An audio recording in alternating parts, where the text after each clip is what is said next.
네, 준비한 말씀을 드리기 전에 한두 가지 제가 말씀을 먼저 드리겠습니다. 우리 강기정 시장님 그리고 김영록 지사님 이번 선거는 좀 그렇게 되긴 했는데 정말 고생하셨습니다. 우리 두 분께서 이 전남 광주 통합에 결단을 해주셨습니다. 이거 쉽게 할 수 있는 거 아닙니다. 공직자 선출직 공직자들이 자신의 당선 확률을 절반으로 줄인다고 하는 결단이지 않습니다. 실제로 행정구역 통합이 잘 안 되는 이유는 사실 정치적 요소가 가장 많죠. 그런데 전남 광주의 새로운 가능성을 위해서 과감하게 통합의 결단을 해주신 대한민국의 지방자치 역사를 새로 주신 우리 두 분께 박수 한번 드리고 싶습니다. 의전팀이 왜 두 분을 이렇게 멀리 떨어뜨리는지 모르겠어요. 어쨌든 정말로 큰 결단을 해주신 거 감사합니다. 이게 사실은 이번 이 투자 결정을 이끌어낸 주요 동인이 됐습니다. 지금 이 입지 선정 관련해서 여러 가지 이제 반론들 이견들이 있는데 분명한 건 그렇습니다. 이게 경제적 그 원리에 따른 것이라는 겁니다. 전 세계적으로 인공지능 산업 발전에 따라서 이제 메모리가 절대적으로 부족해지고 사실은 용인이나 또는 평택, 화성 이쪽에 기존에 계획된 공장 부지로 충분할 거라고 지금까지 생각해 왔는데 최근 갑자기 전체적인 예측이 아까 그림에서 본 것처럼 수요가 폭증하는 상황이 됐고 물량이 부족해서 지금 일부 산업에 황폐화가 걱정될 만큼 심각한 공급 부족에 시달린다고 합니다. 이게 단기간이 아니라 아주 길게 이어질 거라고 하는데 결국은 또 추가의 증설이 필요한 상황이 됐습니다. 그런데 지금 수도권은 기존의 모든 자원들이 부족해지고 과밀해졌지만 특히 용수 부분, 물 부분이 또 전력 부분이 해결이 불가능한 상황으로 이미 진입했습니다. 기존의 전력망, 송배전망으로는 도저히 추가의 전력을 공급받을 수 없는 상황이 됐습니다. 그렇게 핵발전소를 지을 수도 없고 또 용수 문제도 심각하죠. 사실은 한강 수계나 이게 지금 생활용수와 겨우 맞춰서 거의 극대치까지 맞춰서 겨우 그 공급을 마치고 있는 상황이라 추가의 증설은 용수와 전력 문제 때문에 불가능한 상황에 우리가 다다랐습니다. 근데 이 슬픈 역사가 또 새로운 기회가 된 측면이 있습니다. 용수, 전력, 용지, 인프라 이거 포함해서 호남 지역, 특히 광주, 전남 지역이 이 문제들을 해결할 수 있는 유일한 지역이 됐습니다. 우리 엠코는 그걸 알고 미리 30년 전에 와 있었던 것 같은데 전력은 앞으로는 재생에너지가 더 중요해지게 되겠죠. 그런데 이 전남, 광주를 둘러싼 서남 해안, 풍력, 태양광이 매우 풍부하고 잠재력도 높고 특히 김영록 지사께서 정말 아리백 산업, 아리백 성취를 위해서 정말 애썼잖아요. 아리 300까지 오고 있다고. 그런데 거의 이제 아리 200 됐다고 하는 얘기를 들었어요. 그죠? 한 반 정도 남는다. 근데 앞으로 3배까지 남겨서 산업을 유치하겠다고 아주 오랜 기간 준비를 해오셨습니다. 그래서 전력 문제는 여기가 해결할 가능성이 매우 높아졌고 특히 재생에너지 공급 여력이 충분하다라는 게 하나 갖춰졌고 공수 부분은 지금 사실은 사실상 이 호남 지역을 개발해서 배제하면서 농업도시 비슷하게 관리해 오는 바람에 이 수자원 관리가 엉망진창이고 낭비되고 있었습니다. 이걸 조금만 조정하면 어제 수자원 공사 사장 말씀도 그렇고 우리 환경부, 에너지환경부도 마찬가지 의견을 냈습니다만 지금 당장이라도 63만 5만 톤 정도는 가용하다. 앞으로 혹시 더 증설된다면 한 130만 정도 일간 이것도 조정을 조금만 더 하고 준비하면 할 수 있겠다 이런 판단이 들 정도로 방치된 것이 기회가 된 것입니다. 용지도 마찬가지죠. 다른 데는 복잡해서 서울은 땅 한 평에 공업 용지로 쓸래도 1,000만 원씩 500만 원씩 하는데 사실 여기는 장기간 배제돼 있으면서 용지의 가격도 낮고 펀펀하잖아요. 딴 데 토목공사 하려면 아마 SK하이닉스 용인에 토목공사 하느라고 엄청 고생하고 있을 겁니다, 지금. 근데 여기는 사실은 거의 평탄지라서 그런 비용도 좀 적다는 이점도 있죠.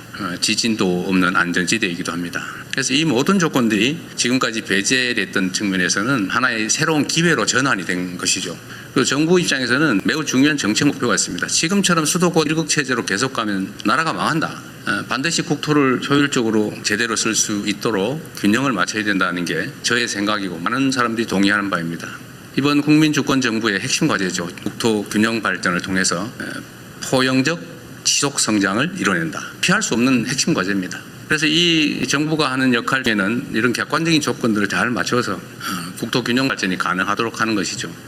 그리고 또 한 가지 또 중요한 요소가 있습니다. 이게 그냥 이게 상황이 좋으니까 잘 가보세요. 우리 허가 신청은 허가나 내드릴게. 잘 해보세요. 이렇게 해서 되겠습니까? 엄청난 인프라 구축 비용이 필요하죠. 예를 들면 수도가는 어떻게 할 것이며 철도는 또는 도로는 전력망은 아니면 오폐수 처리설은 어떻게 할 거냐 대체. 엄청난 비용이 소요됩니다. 그래서 이 재정 지원도 필요한데 마침 또 우리 민영배 당선자께서 상당 부분의 기반시설 확보 비용을 통합시가 부담을 하겠다라고 해서 정부의 재정 부담도 재정 압박도 상당히 줄어들 수 있게 된 것입니다. 이런 것들을 차곡차곡 하나씩 맞춰서 광주 전남에 가도 호남 서해 서남 해안으로 가더라도 손해가 아니라 훨씬 더 나은 기업활동 상황을 만들 수 있겠다라고 판단하게 만든 것이 정부의 역할이고 또 그 점에서는 어느 정도 성공을 하고 있다고 보여집니다. 저는 여기 광주니까 그 말씀 한번 드리고 싶어요. 세상은 많은 사람들이 함께 모여 사는데 저마다의 욕망도 다르고 이해관계도 다 다릅니다. 그렇다고 모든 사람들의 욕망을 충족시켜 줄 수 없는 게 세상의 현실이기 때문에 이거를 적당히 잘 조정을 해야 돼요. 누군가 억울하지 않게 어느 지역도 억울하지 않도록 또 합리적이고 예측 가능한 그런 질서를 만들어내는 게 바로 국가가 소위 위임받은 권력이 해야 될 일인 것이죠. 그런데 안타깝게도 우리 대한민국은 그러지 못했습니다. 역사적으로. 대한민국 정부 수립 이래로 불가피한 측면이 있지만 우리가 가진 자원과 기회를 한쪽에 몰아가지고 올인했죠. 수도권 영남에 올인했습니다. 그 결과 수도권 집중이 발생했고 지방 소외가 발생했고 지방 소외 중에서도 영남과 호남을 차별을 하면서 약간의 의도도 있었던 것으로 생각됩니다. 한때. 그것이 물론 상당한 성과를 냈습니다. 산업화에 큰 기반이 됐겠죠. 자원을 효율적으로 한쪽으로 집중함으로써 효율이 생겼을 겁니다. 그러나 어쨌든 그 결과로 동서 간에 엄청난 차별이 발생했죠. 격차가 발생했습니다. 얼마나 서럽고 외롭고 슬펐겠습니까? 그 긴 시간을. 그런데 이 양무호남 시무국가라고 어떤 분이 말씀하셨는데 이 민주주의라고 하는 게 지금은 이 경제 성장 발전을 위한 정말로 중요한 장치가 됐어요. 효율적이고 예측 가능한 공정하고 투명한 질서가 아니면 현대 국제 경쟁을 할 수가 없습니다. 그 비효율을 가지고 예측 불가능성을 가지고 어떻게 경쟁하겠어요? 이 민주주의라고 하는 걸 만들고 또 지켜오고 또 지금의 이 세계가 부러워하는 모범적 민주국가로 발돋움하게 된 것은 많은 우리 국민들의 노력의 결과이긴 하지만 그중에서도 호남의 노력이 매우 컸다 이렇게 생각합니다. 배제되고 서럽고 소외됐지만 그럼에도 불구하고 민주주의를 지켜왔죠.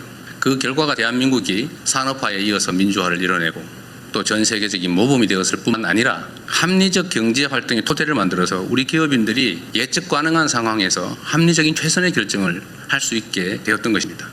저는 이게 우연이 아니라 대한민국의 우리 국민들의 이 위대한 DNA가 우리 기업들이 합리적으로 경쟁하고 최선을 다하고 국가적인 또 국제적인 경쟁력을 갖게 된 하나의 원인이라고 생각합니다. 물론 그 핵심은 우리 당사자들의 노력이겠죠. 그러나 그 토대에는 우리의 민주주의적인 DNA 또 민주주의를 위한 치열한 투쟁의 결과가 있었다 이렇게 생각합니다. 다행스럽게도 이제 그 서름을 조금이나 벗어날 수 있는 기회가 생긴 거예요. 이게 전부를 완전히 균형을 맞출 수는 없겠지만 소외와 배제, 슬픔과 억울함을 조금이라도 만회하고 동서가 또는 수도권과 지방이 균형 성장하는 첫 출발이 될 것 같습니다. 이게 저는 오늘 이 정책 발표를 하면서 제가 느끼는 소회입니다. 앞으로도 우리 대한민국은 그렇게 나아가야 될 것 같아요. 서로 존중하고 공정하게 예측 가능한 사회에서 누구나 자신의 역량과 자질을 발휘할 수 있도록 만들어내는 것. 그게 정부의 역할이라고 생각합니다. 그리고 오늘의 이 서남권 투자는 우리 기업인들이 결단해 주신 것이라 우리 국민을 대표해서 특히 이 호남에 거주하시는 우리 국민들을 대신해서 깊은 감사의 말씀을 드리는 동시에 여기서 끝이 아니라 좀 더 효율적으로 기업에게도 유익하고 또 우리 국가에게도 유익한 우리 국민들에게 희망을 주는 그런 새로운 역사의 출발점이 됐으면 좋겠어요. 여러분의 결단이 정말 큰 도움이 될 것으로 생각됩니다. 이거 많이 준비한 게 있는데 지금 못해야 되겠는데 생각해야 되겠다. 이거는 제가 준비한 축사는 우리 언론인 여러분들은 서면으로 제공할 테니까 참고하시기 바랍니다. 저는 정말로 기쁩니다. 저는 이제 민주당 소속의 정치인으로서 이제 대통령이 됐습니다. 그리고 대통령으로서 대한민국 모두를 위한 국가 정책을 기획하고 집행하는 또 그를 지휘하는 위치에 있습니다. 저는 전체를 지향해야 된다고 생각합니다. 물론 제가 가지고 있는 기본적인 가치나 이상 어떤 열망, 열정 이런 걸 포기하지는 않습니다. 그 두 가지가 잘 조화되어야 되겠죠. 전체를 위해서도 유익하고 또 한편으로 우리가 가졌던 꿈이나 이상들을 포기하지 않아야 된다고 생각합니다. 아까도 제가 국무회의 때 말씀드렸는데 영남은 지금 인구가 330만인가 그러고 이 호남은 지금 이제 500만이 안 된다고 하죠. 해방 이후에는 호남 지역이 인구가 더 많았다고 해요. 왜 그렇게 됐을까? 그건 우리의 아픈 또는 슬픈 축적된 역사의 결과죠. 이제는 조금이라도 교정을 할 수 있게 돼서 참으로 기쁩니다. 우리 이 지역에도 이제 새로운 희망이 생기면 좋겠습니다. 약속드렸던 것처럼 제가 직접 관할해서 집행을, 기획을, 총 책임을 또 최종 책임을 확실히 지겠습니다. 그리고 제가 우리 이건희 이재용 회장님 그리고 우리 SK의 최 회장님한테도 제가 이런 약속을 미리 받았어요. 원래는 순서대로 할 생각이었던 것 같아요. 영연 다 끝내고 그 다음 단계로 얘기를 하시려고 했던 것 같아서 그건 뭐 기본적으로는 그렇게 하시겠지만 지금 수요가 너무 폭증하니까 동시에 추진합시다 이렇게 말씀을 드려서 동의하셨죠? 우리 삼정의 사장님 이름을 제가 기억 못해서 죄송합니다. 전용년. 네, 우리 사장님이 정부의 약속을 받고 싶어 하시잖아요. 그래서 아까 확인은 타사를 하시고 계시던데 네, 또 우리 민영배 당선자께서도 내일부터는 정부가 지원하게 될 최대 20조 원 안에서 한 5조 원쯤에서부터 20조 원까지 필요하면 쓰겠다 이렇게 약속하셨잖아요. 제가 이 지방정부만 다 책임져라 절대 그러지 않을 겁니다. 적정한 부분에 비율 부담을 하기로 약속하셨는데 이런 현실적인 약속을 우리가 드리고 실제로 집행을 할 겁니다. 정말 얼마나 빠르게 이 일이 실행될 수 있는지를 제가 직접 체크해서 보여드리도록 하겠습니다. 그래서 이 동시에 진행을 해서 적정하게 이 지역에도 이게 그냥 정치인들이 하는 정책쇼 보여주기가 아니고 진짜구나 보여드리고 싶어요. 실제로 과거에는 그런 경우가 꽤 있었거든요. 막 서류로 막 퍼포먼스는 좋았는데 나중에 보니까 없어요. 잊어버리고 좀 말해도 소용없고 저는 그렇게 안 하고 싶습니다. 그리고 그렇게 하기에는 이 호남 지역이 너무 지금 심각해요.